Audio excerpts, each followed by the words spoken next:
Hi, Martin here with another video, and in this video I'm going to show you how you can take your AirPods, connect them up to your MacBook Pro for wireless audio. So let's get started.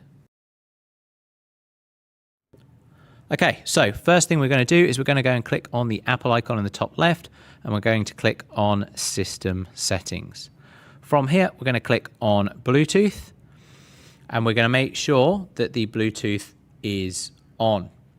So with both the AirPods in the charging case, you're going to open the lid and then you're going to press the button on the AirPods case until the light starts to blink a white color.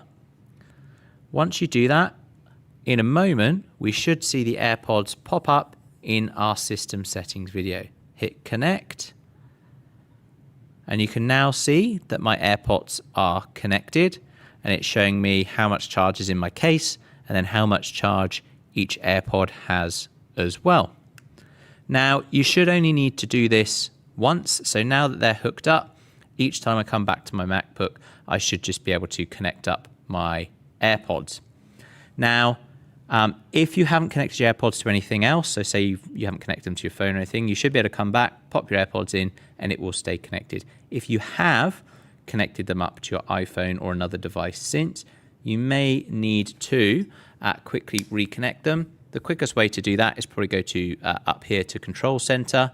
In Bluetooth, what we're going to do is click on that little arrow, and then from there, what you'll see is your AirPods option. You can click on that and then connect them up from there. So there you have it. Very quick, very easy way to connect up your AirPods and get that wireless audio with your Mac. So I hope you found this video useful. If you have, please give it a like, comment below, and subscribe for more. Thanks, and I'll see you in the next video.